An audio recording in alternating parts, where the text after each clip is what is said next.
Madragoas da Amália,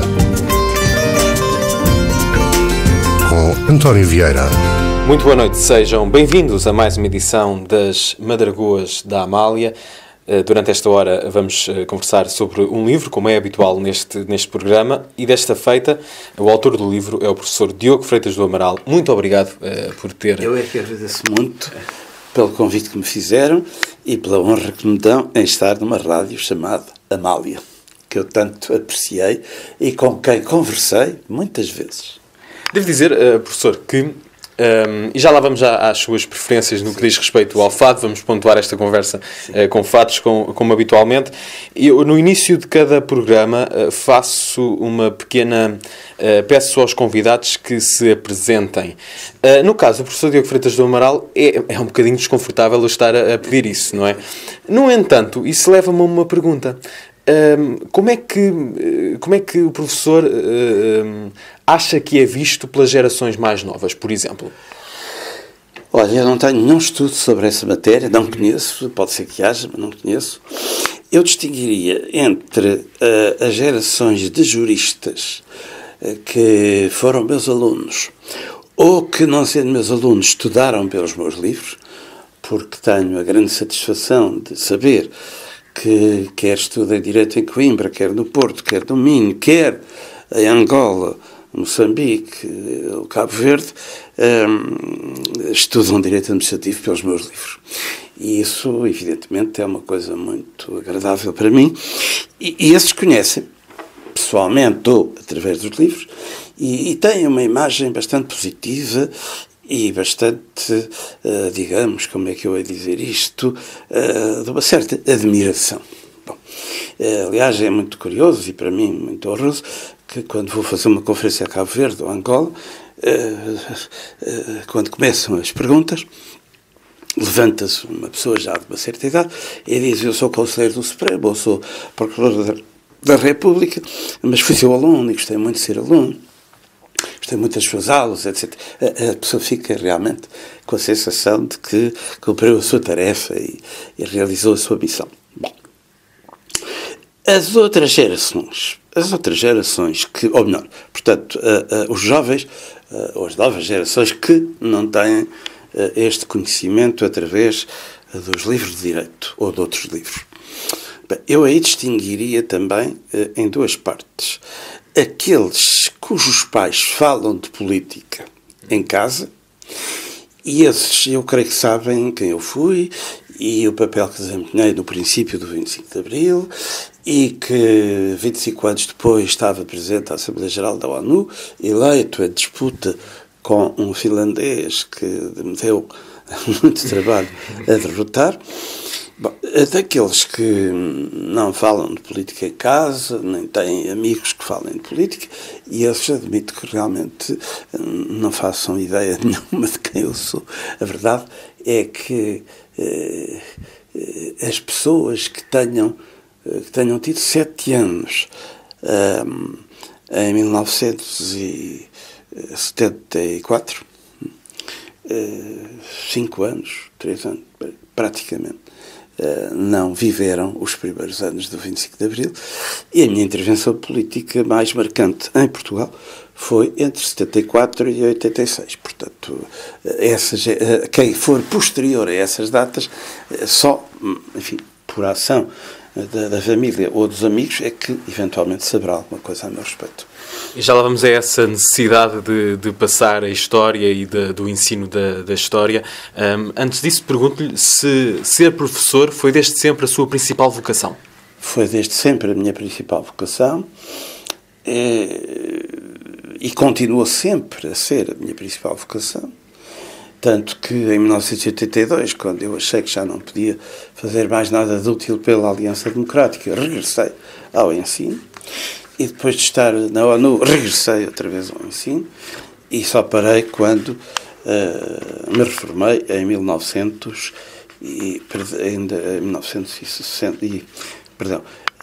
2007. Em 2007 foi quando eu me reformei, com 42 anos de serviço. Foi sempre a minha principal vocação. E a política foi entendida por mim não como uma vocação principal, mas como a resposta a um apelo cívico que o MFA fez a todos os portugueses para que participassem na construção do novo regime, que seria uma democracia, e eu senti que poderia ter alguma coisa a dar e não consegui resistir a esse apelo. Mas, se tem havido uma transição pacífica, como houve em Espanha, por exemplo, da ditadura para a democracia, eu admito perfeitamente que poderia não ter criado nenhum partido e poderia não ter tido uma participação política muito ativa, quando muito, talvez pudesse um dia ser ministro disto ou daquilo, mas não teria com certeza feito um partido. Aliás, também só fiz o CDS porque naquela altura o PSD se afirmava como um partido de esquerda que queria as nacionalizações e a reforma agrária e que queria entrar para a Internacional Socialista. Foi por isso. Disse, bem, mas isto não é o que eu penso e não é com certeza o que pensam muitas pessoas em Portugal. E foi isso que... A história dá então razão a Rui Rio? Não sei exatamente o que é que ele disse. Ele dizia que o PSD não era um partido de direita. Bom, vamos lá ver. O PSD foi fundado pelo Dr. Sá Carneiro, pelo Dr. Balsemão e pelo Dr. Magalhães Mota, logo a seguir ao 25 de Abril, como um partido de centro, centro-esquerda, que depois, com a AD, talvez tenha acentuado um pouco mais certos aspectos de centro-direita, mas como o CDS também tinha, desde o primeiro momento, dito que o seu programa recebia sugestões e elementos, quer do centro-esquerda, quer do centro-direita, nunca houve nenhuma divisão ideológica entre o CDS e o PSD durante os anos da AD. Bom, mas é certo que pessoas como o Dr. Sá Carneiro, como o Dr. Balsemão e como os que fizeram parte da chamada ala liberal nos últimos nos 5 anos do governo do professor Marcelo Caetano, se situavam claramente à esquerda do espectro político. Bom, se eles têm continuado na linha que defenderam durante esses anos em que foram ala liberal, e se fosse só isso, bem, eu não teria sentido qualquer obrigação moral ou cívica de fazer um partido diferente. Mas, de facto, ouvi-los dizer em comícios constantes que era um partido de esquerda, que queriam as nacionalizações e a reforma agrária e que queriam entrar para a Internacional Socialista, isso abriu um campo, que era o campo do centro-direita. Também nunca tive qualquer inclinação para fazer um partido de direita pura e dura ou de extrema-direita. Lançaram-me essas acusações e nos primeiros anos foi difícil responder, mas realmente nunca foi a minha posição, como se pode ver hoje, por mais de 40 anos de vida pública, mas a verdade é que nós estávamos entre o centro e o centro-direita, quer dizer, não queríamos as nacionalizações, não queríamos a reforma agrária, não queríamos pertencer à Internacional Socialista, mas sim à Internacional Democrata Cristã, aliás, à qual pertencemos e de que eu tive a honra de ser presidente entre 81 e 83. O professor Diogo Freitas do Amaral é o convidado desta noite das Madragoas. É verdade que é sempre difícil, tendo um convidado como este, não falar de outras coisas e de um percurso notável na democracia portuguesa, mas estamos aqui para falar também sobre este livro, Da Lusitânia a Portugal, 2000 anos de história, é uma edição da Bertrand. Professor, como é que nasceu a ideia para este livro? Olha, a ideia nasceu, várias pessoas ao longo da minha vida foram dizendo que era preciso, até os meus filhos, e sobretudo o meu filho Domingos e a minha filha Joana, que têm filhos, são nossos netos, que era preciso, não havia uma história num só volume, em menos de 500 páginas, que fosse clara e acessível, que fosse para não especialistas. De facto, nós temos excelentes histórias de Portugal para especialistas, mas a do Damião Pérez tem 8 ou 9 volumes, a do Dr. Veríssimo Serrano tem 16 ou 17, a do Dr. José Matoso tem 11, a do Dr. João Medina tem 10, portanto, isto não é acessível ao grande público, nem por razões financeiras, nem porque as pessoas tenham a possibilidade, nos dias de hoje, em que se anda sempre a correr do trabalho para casa, da casa para o trabalho, de estar a ler uma história em tantos volumes. Bom, portanto, eu queria fazer um resumo, uma síntese dos momentos mais importantes. Eu não trato de todos os reis, nem trato de todos os presidentes, nem trato de todos os governos, trato de tudo que me parece importante e que, de facto, marcou decisivamente a história de Portugal. Bom, e a razão foi essa, foi pôr à disposição do público não especialista um resumo da história de Portugal, claro e acessível, e que não tivesse mais de 450 páginas. Foi essa a razão. E, enfim, ainda não temos números, mas creio que nestas primeiras semanas o livro tem estado a vender muito bem e assim o espero. E é sobre este livro que vamos estar à conversa hoje nas Madragoas, da Lusitânia a Portugal. Já lá vamos ao livro, já regressamos à conversa com o professor Diogo Freitas do Amaral, convidado esta noite das Madragoas, mas antes disso é importante também ouvirmos fados por aqui e por isso vamos começar com Maria Teresa de Noronha. Ela traz-nos este Pintadinho. E depois de Maria Teresa de Noronha ouvimos também Amália Rodrigues com este fado português, um poema de José Régio. E para quem escreve uma história de Portugal, professor, quando estamos no início na fundação da nacionalidade, há sempre um lado mitológico associado. Ouvimos este tema do José Régio, em que ele explica a origem do fado, e há aqui muito de lenda, de mito. Também no caso da fundação do nosso país. Claro, também. Mas agora deixe-me dizer que eu gosto muito de música clássica e gosto também muito de fado. E as duas principais razões porque eu gosto muito de fado é, primeiro, porque acho que o fado, de um modo geral, tem melodias muito bonitas. E para mim a música é a melodia. É alguma coisa que nós ouvimos e temos vontade de cantar e de cantarolar porque nos fica no ouvido e porque mexe connosco. Em segundo lugar, porque a maior parte dos fados portugueses têm letras muito bonitas, algumas delas até de famosos escritores e poetas. Bom, a Amália cantou Camões, cantou Fernando Pessoa, e tudo isso realmente, para mim, dá ao fado ainda um valor acrescido. Bom, claro que as nossas origens estão envoltas em muitos mitos. Basta lembrar, por exemplo, a história do milagre de Ourique, não é? Que, na altura, estávamos no século XII, primeira metade do século XII, 1130 e tal, ajudou a afirmar o poder e a autoridade de Dom Afonso Henriques, e depois, pelos séculos fora, até praticamente Alexandre Colombo, foi considerado, em épocas de grande religiosidade, como um dos fundamentos principais, se não o fundamento principal. Portugal, nação abençoada por Deus, Jesus Cristo apareceu a Dom Afonso Henriques imediatamente antes ou imediatamente depois da Batalha de Ourique. Bem, com Alexandre Colombo e outros historiadores não religiosos, a Batalha de Ourique ou foi omitida ou foi reduzida às proporções de um mito, de uma lenda. Bom, isso deu, aliás, grandes polémicas na imprensa entre o Alexandre Colombo e alguns sacerdotes que se sentiram ofendidos. A verdade é que hoje em dia,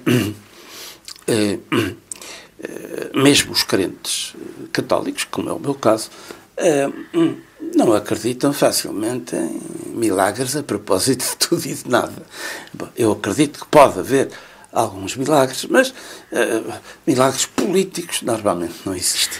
Bom, agora, como historiador, há uma coisa que eu tenho de sublinhar, e aí penso que foi o erro do Alexandre Colombo, foi não ter acentuado isso. É que, mesmo que hoje não acreditemos que houve um milagre em Ourique, a verdade é que durante 6 ou 7 séculos os portugueses, em peso, acreditaram que houve. E isso tem valor histórico. Independentemente do que nós possamos hoje pensar, até podemos dizer, não houve milagre nenhum, não há milagres em política, etc. Bom, mas a verdade é que os portugueses em peso acreditaram que sim. E isso deu muita força a Portugal, nomeadamente no período da ocupação espanhola, em que durante 60 anos nós tivemos que aguentar uma opressão estrangeira de que não gostávamos e depois começar a reunir forças, energias, boas vontades para nos revoltarmos. E é curioso sublinhar, eu chamo a atenção para isso, que ao contrário do que as pessoas normalmente pensam, é que com o golpe de 1640, 1º de dezembro, Portugal ficou outra vez livre e independente.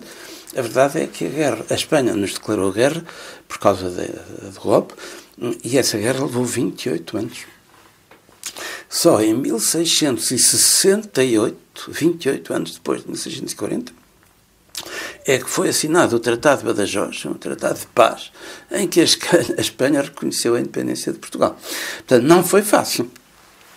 Mas todos os mitos e todas as lendas, como a do Viriato, etc., tudo isso faz parte da nacionalidade. E quase todos os países o têm.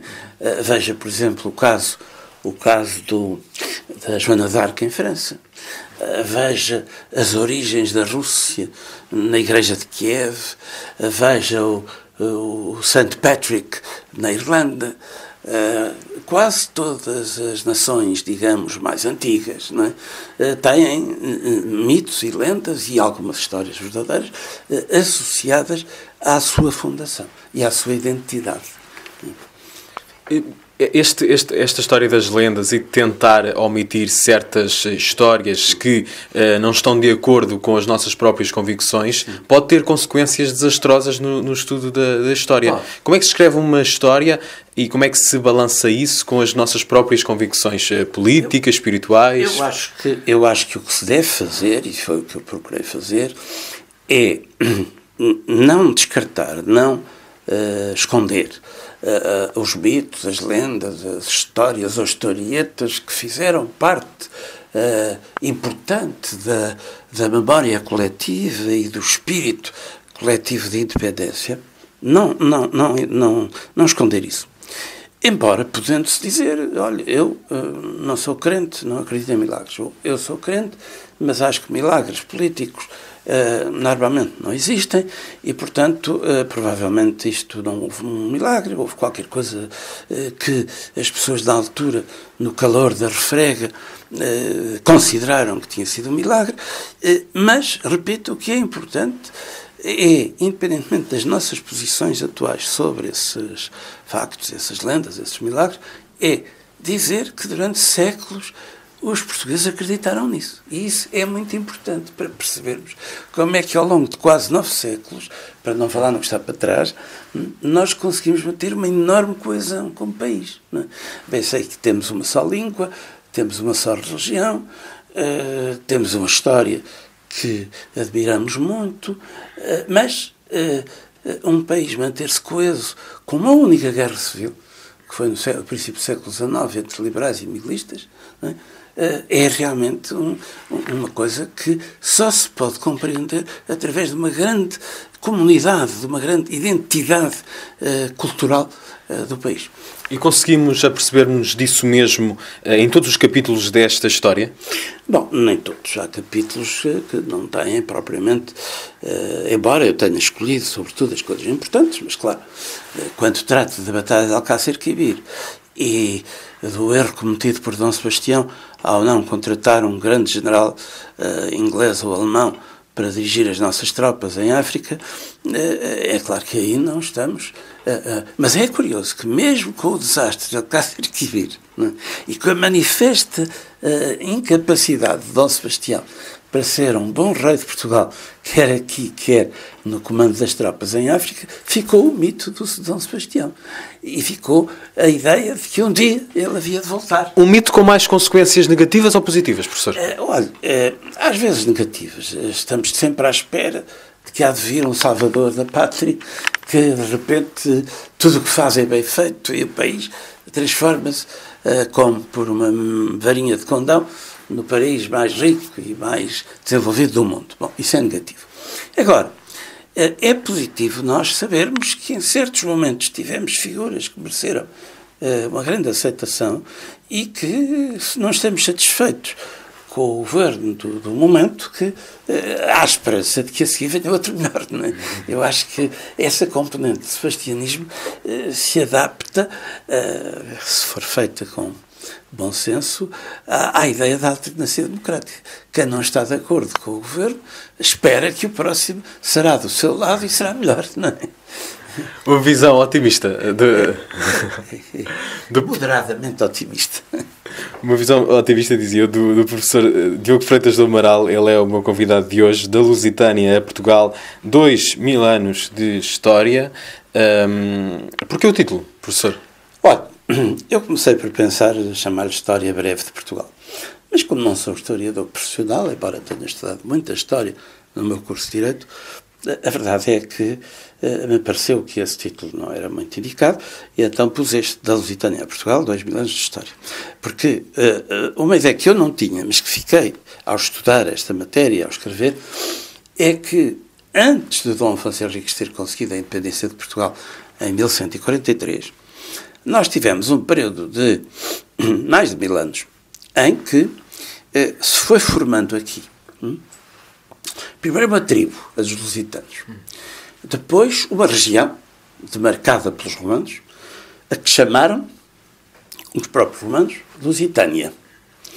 Depois vieram os suevos, povo germânico, que se instalaram aqui, desde o Rio Minho até Lisboa, e que mudaram o nome. Em vez de Lusitânia, era o Reino de Portucale, a designação de uma povoação que havia onde é hoje o Porto. Ou Vila Nova de Gaia, enfim, há discussões sobre isso.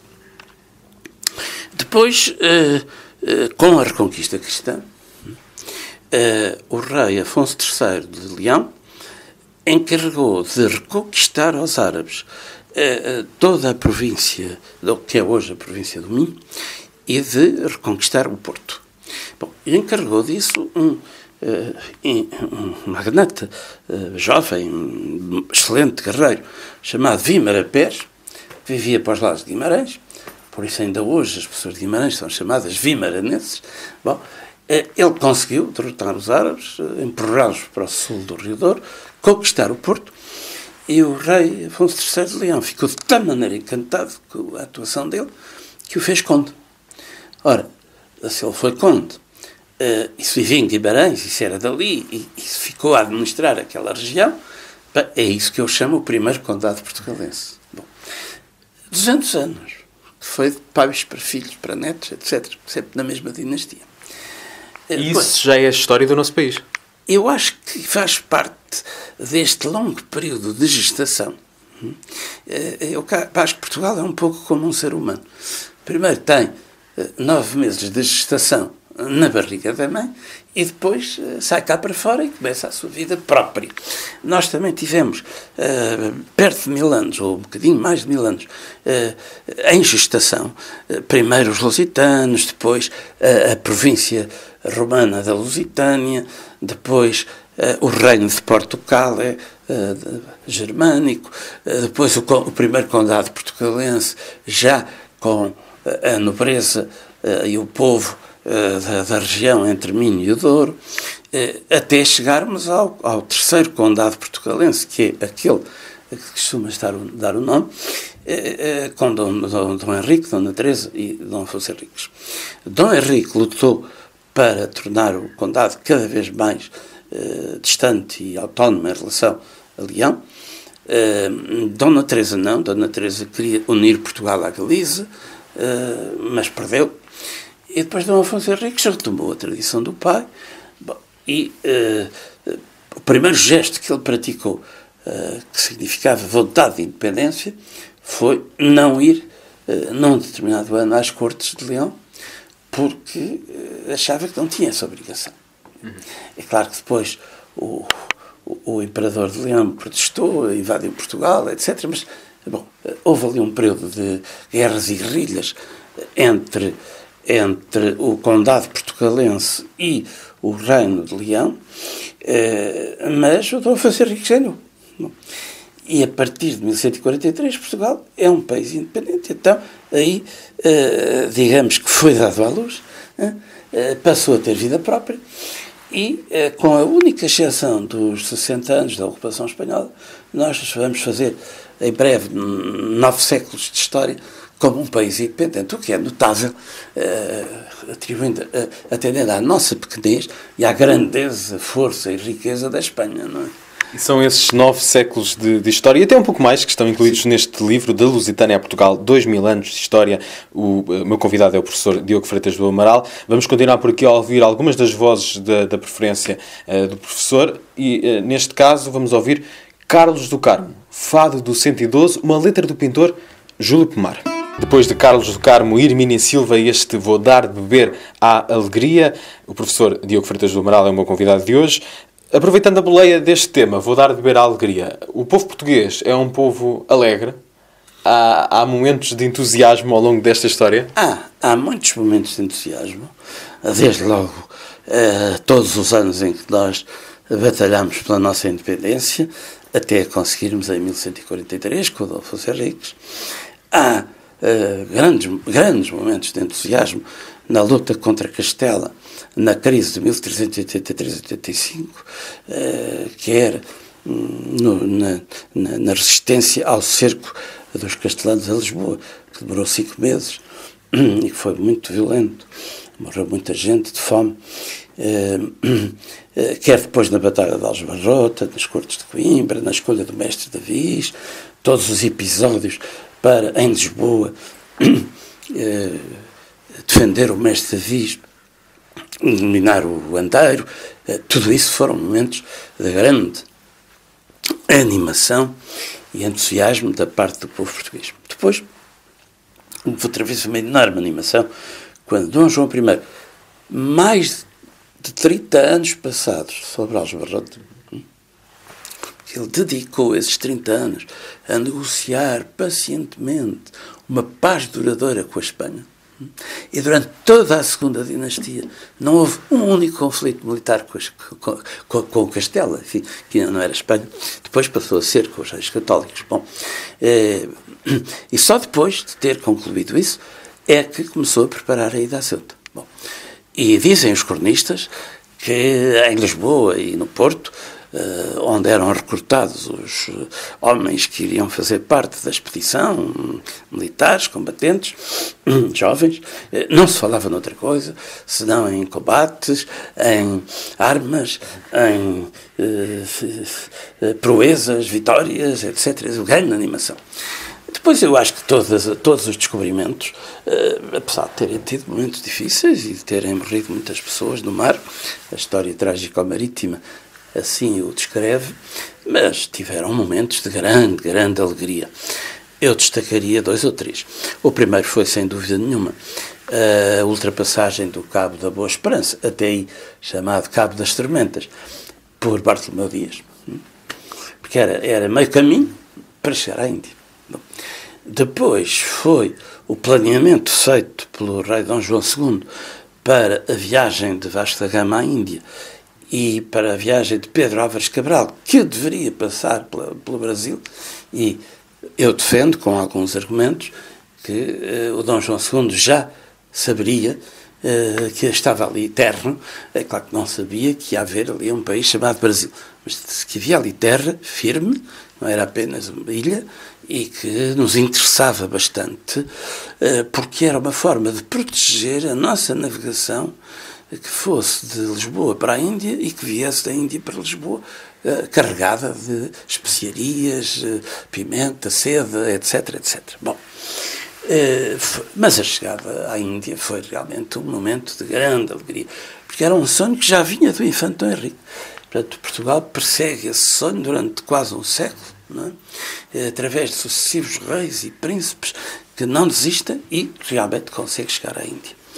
E depois da Índia vem a China, com Macau, e depois vem o Japão, e depois vem a Indonésia, e lá deixamos Timor, e veio a Malásia, onde ainda hoje em Malaca há igrejas portuguesas, onde estão padres portugueses que dizem a missa ao domingo em português. Isso é incrível mesmo. E a igreja está cheia. Eu acho que isto é uma coisa única. Um casal de meus cunhados foram este ano, numa excursão de 10 ou 12 amigos, a Goa. Estiveram em Goa, Damão e Dio, e vieram de lá quase com as lágrimas nos olhos, porque mal se soube que havia 10 ou 12 portugueses. Não é? A população começou a vir ter com eles, começou a festejá-los, começou a dizer que saudades que nós temos de vocês, isto com vocês é que era bom. Bom, e o prior da igreja matriz de Goa mandou anunciar por toda a cidade que diria missa ao meio-dia em português, em homenagem àquela excursão turística de 10 portugueses. E a igreja estava cheia. E os cânticos e as orações todas em português. Isto é uma coisa extraordinária. Eu acho que mais nenhum país dos que colonizaram, designadamente a Inglaterra, a Holanda, ninguém deixou ficar este tipo de laços espirituais, culturais, linguísticos. Este amor, não é bem amor que eu queria dizer, é este respeito grande e esta sensação de amizade por nós. Quando eu fui ministro aos estrangeiros desta última vez, Timor esteve à mercê de uma invasão de mercenários indonésios que não queriam aceitar a independência votada nas urnas no referendo que a ONU organizou.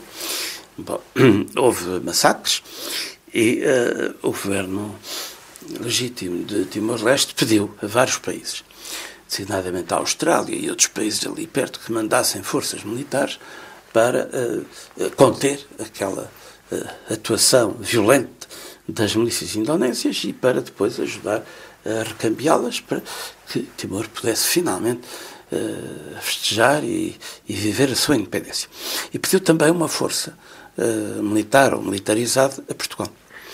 Bom, e foi decidido enviar um batalhão da GNR com cerca de uma centena de homens, porque a função para a qual o governo do Timor queria que a força portuguesa fosse era policiar a cidade de Dili e não permitir que os timorenses em Dili se guerreassem, na medida em que a diferença entre direita e esquerda lá era muito radical e estavam prestes a começar a ter zaragatas, motins e, porventura, voltar à guerra civil. Bem, e de facto a GNR foi.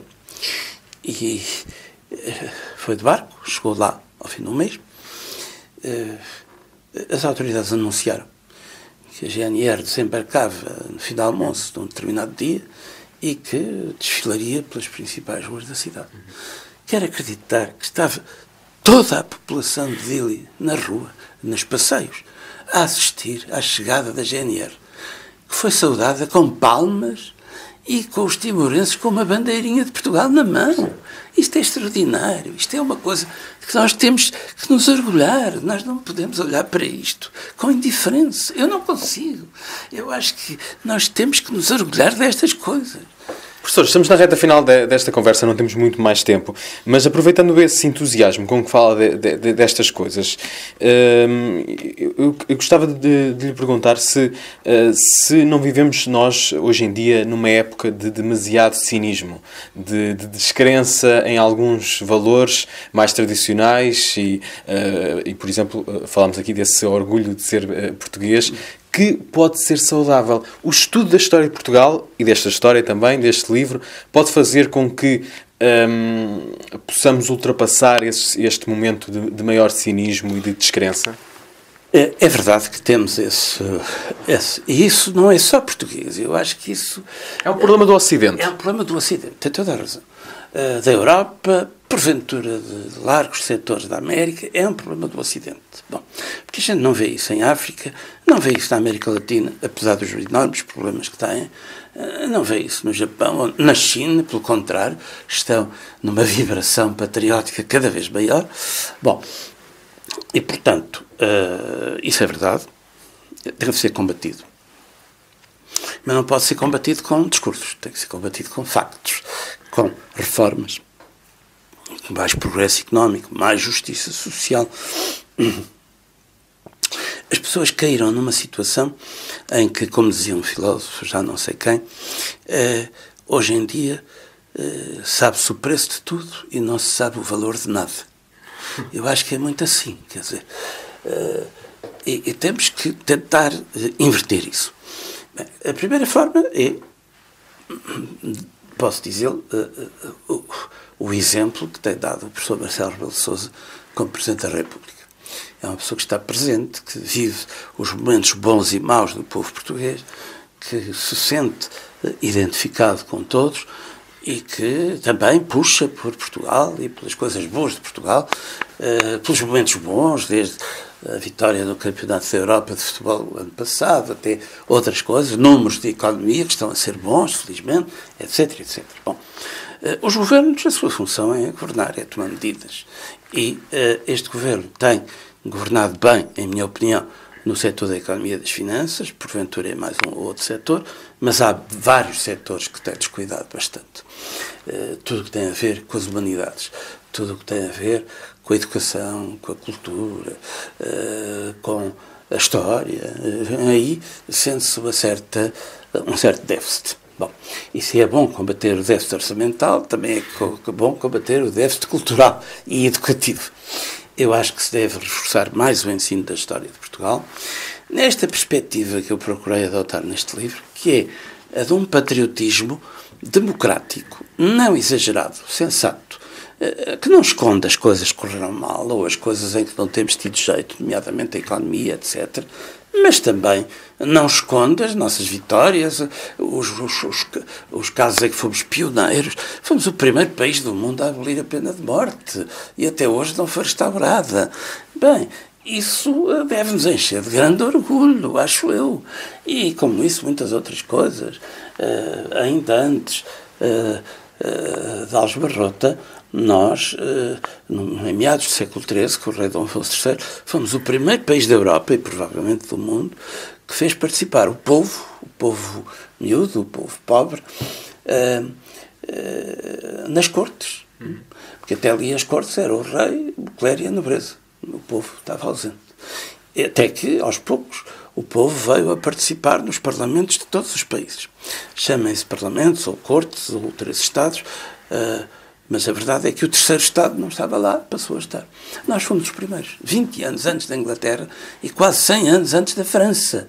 Isto são coisas que nos devem encher de orgulho e que nos devem mostrar que a nossa vocação para sermos uma democracia, com a participação de todos, e nomeadamente do povo, já vem de há muito de trás, é quase contemporânea do nascimento do país. Isso são coisas que nós temos que saber, temos que ensinar nas escolas e temos que alimentar para podermos enfrentar as dificuldades do dia-a-dia. As vidas hoje não são fáceis, mas nós não as conseguiremos ultrapassar se formos, de facto, um povo triste e um pouco cínico. Não, temos que ter confiança, temos que ter autoestima, porque a nossa história está cheia de episódios e de períodos que justificam perfeitamente que nós tenhamos autoestima. Há aqui então alguns desses episódios neste Da Lusitânia a Portugal, 2000 anos de história, História de Portugal, um livro do professor Diogo Freitas do Amaral. Ele foi o meu convidado esta noite das Matragoas. Recordo que este livro é da Bertrand Editora. Professor, muito obrigado. Eu é que agradeço muito esta oportunidade. E vamos terminar com, não sei se lhe parece bem, Alfredo Marceneiro e A Senhora do Monte. Não pode ser melhor. Muito obrigado.